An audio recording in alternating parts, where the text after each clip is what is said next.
E vamos à análise de Moçambique enquanto realidade econômica a pretexto de independência. Queremos refletir sobre quase meio século de soberania e independência, pelo menos política. Que realidade econômica é que é Moçambique? E para compulsar sobre esta questão central, no nosso tema de fundo de hoje, trago o professor António Francisco. Boa noite, doutor António Francisco, e obrigado por estar aqui no Semanário Econômico. Pergunto-lhe mesmo pela questão final que coloquei na introdução desta nossa conversa, quase meio século. O que é que podemos apresentar Moçambique enquanto uma realidade econômica? Muito obrigado pelo convite. Bem, realmente nós estamos próximos dos 50 anos. Na realidade, se considerarmos não só a independência, mas o período de transição, em 2024 completa-se o fim da ambição colonial de manter a sua ocupação. O que é que podemos dizer que representou este meio século, na realidade é meio século? Eu penso que Moçambique está à procura de fazer uso, de viabilizar a sua própria estrutura económica e a própria estrutura demográfica, populacional. Eu penso que é importante tomar em consideração, há poucos dias nós completamos, e eu até fiz um artigo sobre isso, nós completamos 130 anos de que a configuração geográfica deste país foi definida. Portanto, quando Moçambique fica independente, tinha por trás de si 84 anos de configuração deste território de cerca de 800 mil km², com uma população que na altura, em 1891, tinha pouco menos de 4 milhões de habitantes. Portanto, o território que nós hoje temos com esta configuração que parece um Y, que tem uma parte de norte relativamente grande, o centro e o sul, foi definida 84 anos antes da independência.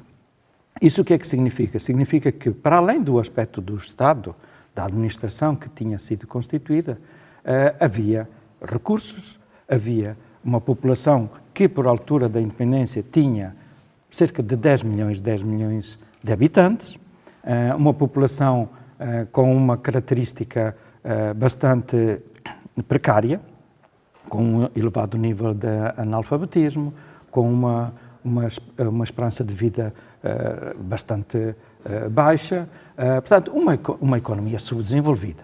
E essa era a situação da economia na altura da independência, mas do lado, vá lá, dinâmico de uma economia de mercado, ela estava a estruturar-se como tal. Era uma economia que tinha alguns processos de dinamismo, de integração da população que vivia de subsistência no mercado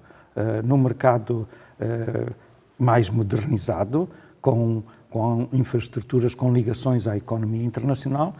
Claro que a economia colonial foi muito orientada para gerar produtos que serviam, alimentavam uma indústria que ficava na metrópole colonial.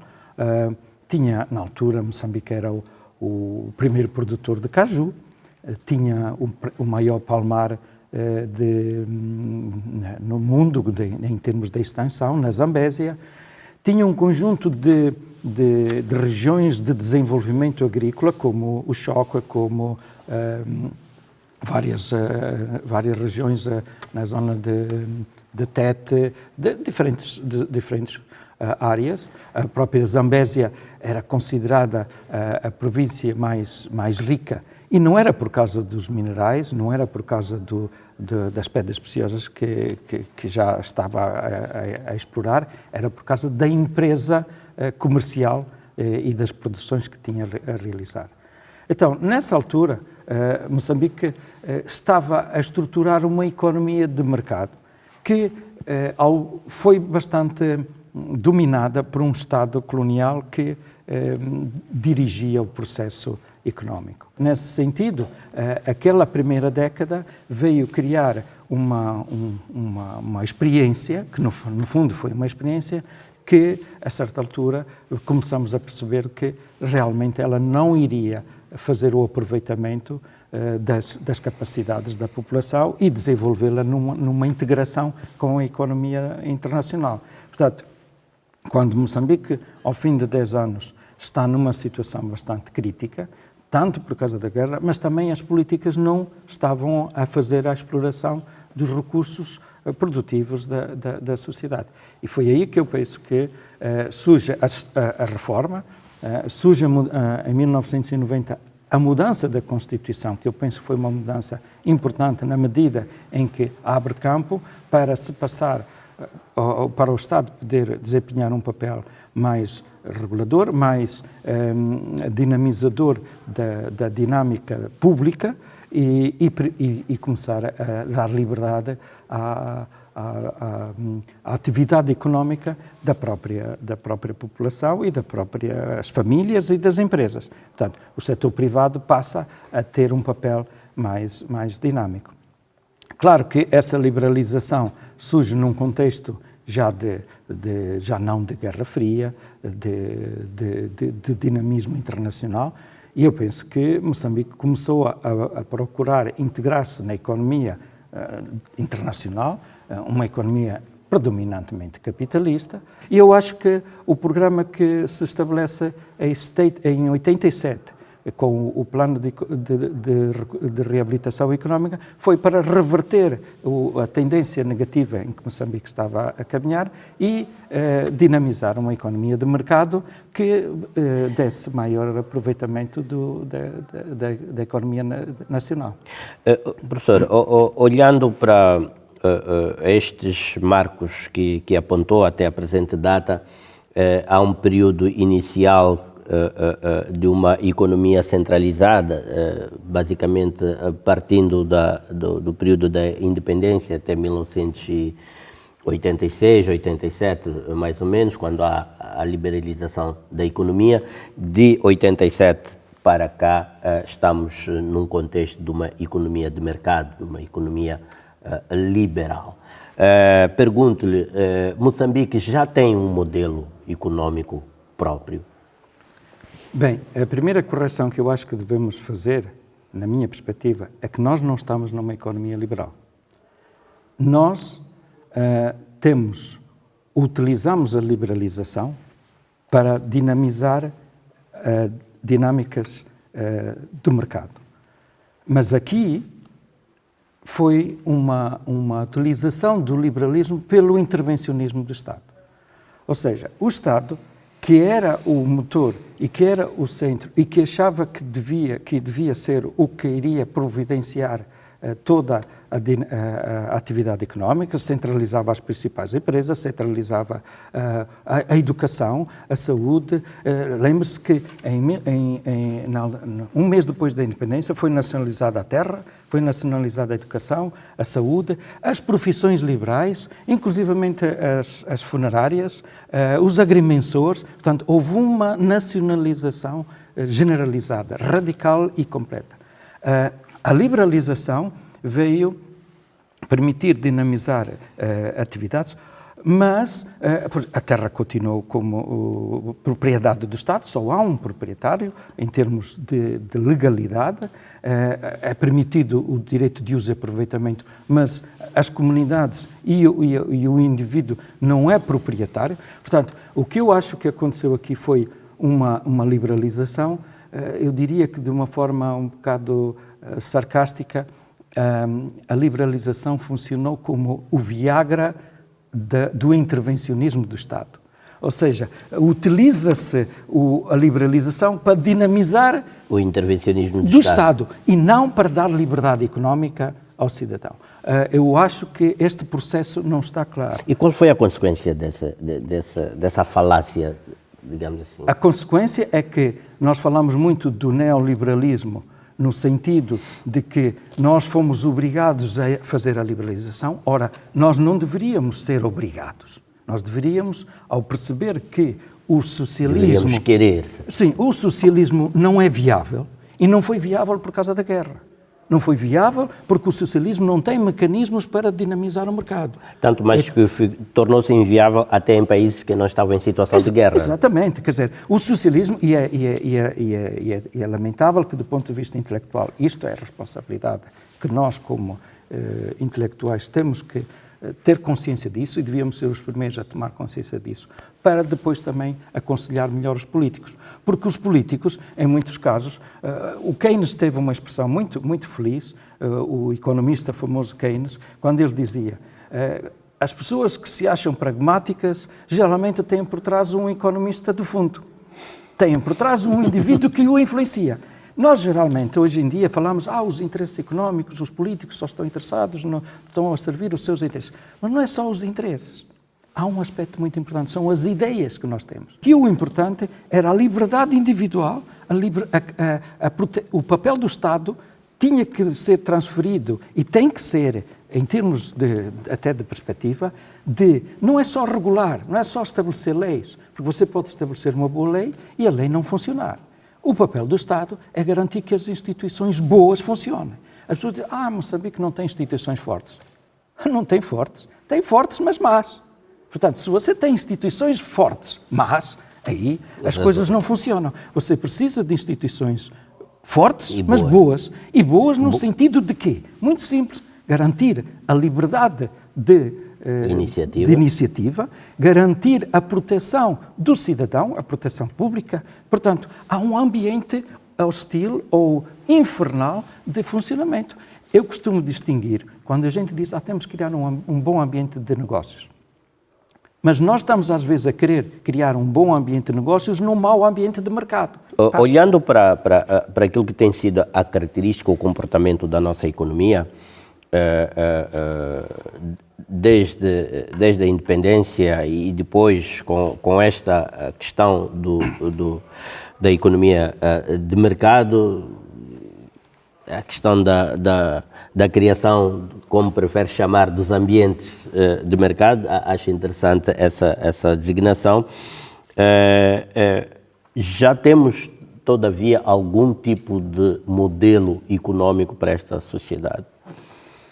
Nós não temos um modelo unificado, na medida em que, vamos lá ver, o setor dinâmico é o setor da empresa capitalista, de desenvolvimento capitalista, no sentido em que o capital é que vai dinamizar a produção de larga escala, que é esse, essencialmente, o que se considera a produção capitalista. Veja, veio agora o inquérito agrário. O inquérito agrário, o que é que nos diz? As chamadas grandes explorações não chegam a 1000. Ou seja, nós temos 98% são pequenas unidades de exploração. É uma economia de mercado, também de mercado, mas simples, em que uma parte significativa vai para o consumo, outra vai para o mercado. Portanto, do ponto de vista de modelo, nós, hoje não, o governo, a Frelimo... Mas é importante essa questão de ter um modelo ou não? Não, é importante. Não, ter um modelo único significaria que nós tínhamos uma economia integrada. Ora, nós temos um modelo com pequenos enclaves de dinâmica produtiva elevada, ao nível, por exemplo, da agricultura, a banana, um conjunto de outras agriculturas. Temos ao nível das telecomunicações, sim senhora, temos as comunicações a modernizar-se, mas do ponto de vista de são bolsas de prosperidade dispersas, sem nenhuma ligação entre si. Que tem a importância, sim senhora, de nos colocar no aproveitamento das unidades e dos fatores de produção mais modernizados. Agora, o modelo que dinamiza a economia, hoje, presentemente, Quais são os principais catalisadores, por exemplo, do crescimento do PIB? Continua ainda a ser o carvão e o alumínio. O gás ainda não entrou. Mas, quer dizer, são dois produtos que estão muito dependentes do mercado internacional. O próprio carvão diminuiu, não por causa da produção nacional, mas por causa também do mercado internacional. Portanto, estamos dependentes bastante desses pequenos polos de desenvolvimento. Mas, ao mesmo tempo, temos também, para além da economia de subsistência, da economia de empresa moderna, nós temos um conjunto de atividades muito especulativas, que também fazem parte da dinâmica da economia, mas que não agregam uma unificação da economia. Portanto, do ponto de vista de modelo, eu diria que temos um modelo mais especulativo do que propriamente produtivo. Especulativo, na medida em que a dinâmica económica não é dinamizada pela poupança nacional, pela poupança interna, mas é mais dinamizada pela poupança externa. Há muita poupança a nível internacional, mas há muita escassez a nível interno. E Moçambique herdou na independência uma situação deficitária, tinha uma poupança negativa, consumia mais do que produzia e, depois da independência, manteve esse comportamento durante 40 anos. Nesta década, começou a aparecer alguma poupança positiva, mas representa cerca de 7%. Os outros 20 e tal por cento, nós temos, por exemplo, um investimento de cerca de 27%, 30% do PIB. Ora, a poupança interna é praticamente 7, 6, 5%. O resto é tudo externo. Então, do ponto de vista de modelo que nós temos, é um modelo aberto à economia internacional, mas é um modelo extremamente dependente da poupança externa, da poupança. Quando eu falo de poupança, significa não aquela que está no banco, significa o investimento, significa a ajuda, significa o crédito externo. Enquanto que uma economia relativamente independente ou devidamente integrada a nível do mercado tem, 20% ou 22%, 23% e depois tem 3, 4 ou 5% de externo, nós temos o inverso.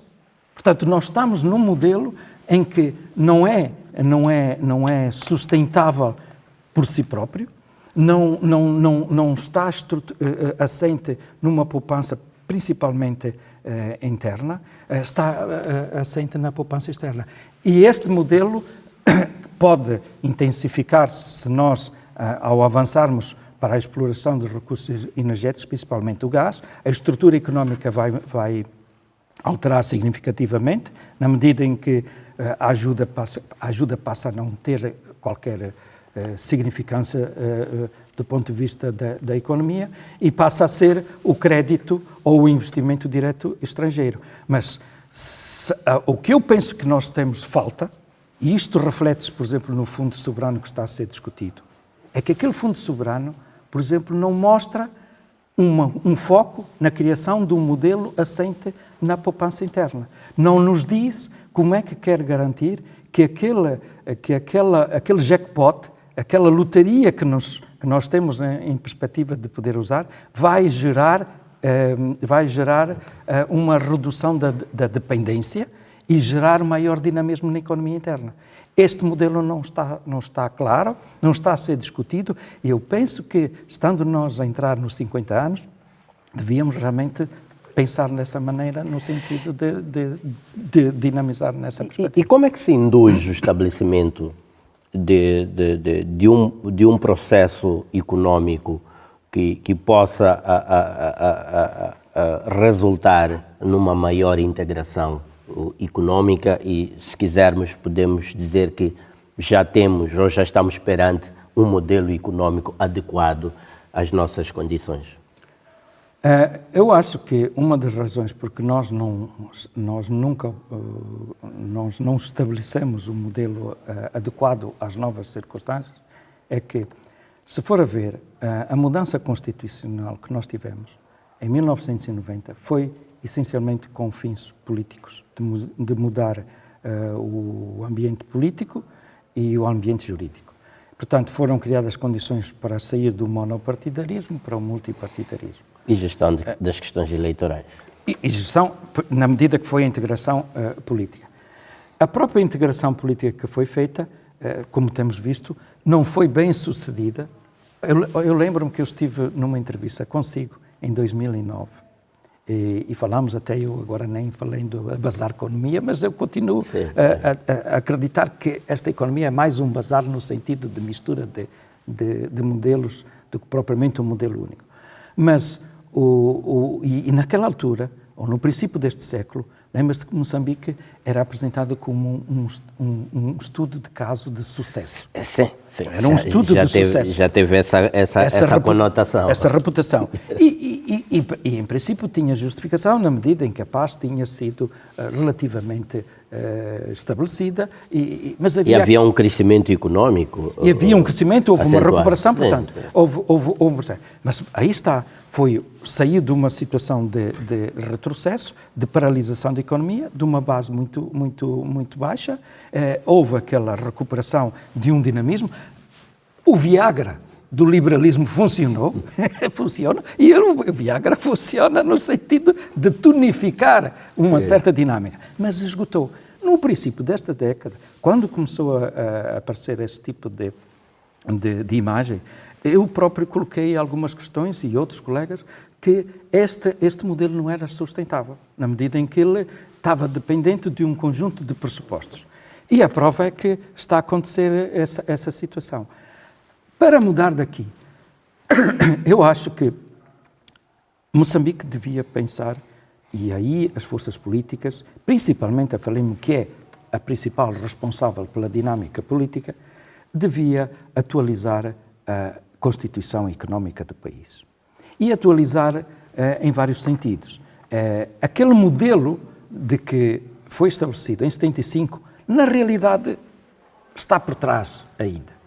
A questão da terra vai ser discutida agora, mas para mim a questão da terra não é só um problema do crédito, é a segurança, é a liberdade das pessoas, é as pessoas se sentirem confiantes. Porquê é que Moçambique tem conflitos de terra? Porquê é que não tem conflitos de casa? As casas também foram nacionalizadas. A diferença é que, a partir do momento em que as casas foram entregues às pessoas, foi reconhecido o seu direito de propriedade. Hoje o Estado não está a competir com o cidadão, não está a disputar o direito de propriedade. O Estado tem as suas propriedades, os cidadãos têm a sua, e quando há conflitos de disputa de casas, o Estado joga um papel muito útil de regulador e de definidor quem é o legítimo proprietário. Na terra não. O camponês, ele sabe que sempre viveu ali, ele é dono legítimo daquela terra. É árbitro e jogador ao mesmo tempo. Mas o Estado aparece e diz, não, isto é propriedade nossa, se nós precisarmos, tu vais ser deslocado para um certo lugar, e o cidadão fica como que inquilino do Estado. E ele próprio, se você é inquilino de uma casa, você não pode fazer benfeitorias sem ser com a autorização do dono. Ora, o dono pode autorizar, e aqui o Estado diz, não, eu autorizo, mas fica sabendo que a terra não é tua, a terra é do Estado. Esta atitude do Estado mostra que o socialismo não acabou. O socialismo está ali, no sentido da intervenção coletivista de um Estado, que na realidade depois o Estado não deve ter aquela função, devia ter a função de criar o ambiente do trânsito, do funcionamento. É como as regras de trânsito. Estabelecer as regras do mercado. Um dos maiores erros que nós fizemos, como intelectuais, como políticos, foi pensar que a transição da economia planificada para a economia de mercado era o liberalismo, a anarquia. E a ideia de que o liberalismo vinha trazer a anarquia está ali presente. Ora, não devia ser essa a função. Dizer que o Estado não deve interferir na economia é um pouco enganador, porque ele não interfere para te dizer que tu deves ir para ali, tu deves fazer aquilo, tu deves produzir como eu acho que... Interfere para criar as condições para que cada um realize sua iniciativa. Quando coloco essa questão, eu acho que nós tivemos uma experiência de intervenção extrema, temos uma experiência de intervenção ainda ativa. Eu penso que o papel que o Estado pode desempenhar, e aqui a sociedade civil, é criar as condições para que o mercado funcione, para que se crie realmente um bom ambiente de mercado, para que se crie um bom ambiente de negócios e para que o desenvolvimento das capacidades seja desenvolvido. Um Estado mais facilitador. Dinamizador. Porque, vamos lá ver, nós temos, por exemplo, veja o caso da China. O caso da China é um Estado autoritário, mas o Estado chinês tem um papel desenvolvimentista. Nós não estamos a ter um papel desenvolvimentista. Tem que sabemos proibir, sabemos impedir, mas onde o Estado depois intervém no sentido de dizer que está a regular, porque é que há corrupção? Eu não entro muito na conversa da corrupção. E não entro porquê? Porque a corrupção, em muitos casos, é criada exatamente pelos mecanismos de intervenção que são dados aos agentes públicos e políticos, mas principalmente públicos, que você vai à alfândega, se as fronteiras forem livres, deixa de haver corrupção na fronteira. Se houver possibilidade de circulação de mercadorias, deixa de haver corrupção. Se a polícia não puder mexer na propriedade das pessoas, deixa de ter a possibilidade de jogar com isso. Portanto, quanto mais você der para intervir, e não para respeitar, a importância aqui eu acho que era a respeitar, e foi para isso que foi a independência, é bom ter isto presente. Os cidadãos moçambicanos queriam ser independentes, não era para ficar reprimidos na sua iniciativa, era para ter a liberdade de desenvolver. E isso eu acho que tem que ser feito com um enquadramento estruturante.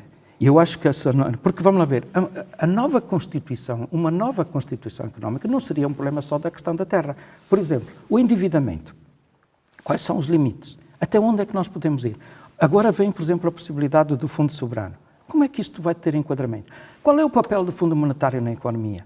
Já reparou que depois da entrada do Fundo Monetário e do Banco Mundial, o PARPA, que foi inventado para criar a obtenção de recursos, passou a ter um papel mais dinâmico do que o PES. Ora, o PES é que está na Constituição, é o PES e é o Orçamento do Estado, não é o PARPA. O PARPA nunca esteve constitucionalmente integrado. Então você cria mecanismos informais, mecanismos de influência das dinâmicas que não estão institucionalizados. Então, a terra, por causa do tipo de modelo legal, está no informal, é negociada de forma informal, a própria dinâmica da macroeconomia e das dinâmicas nacionais também são feitas de forma, muitas vezes, não devidamente enquadradas, e eu acho que nós vamos ter que caminhar para um momento em que a própria revisão da Constituição, nos seus aspectos globais, tem que ser atualizada para lhe dar este enquadramento de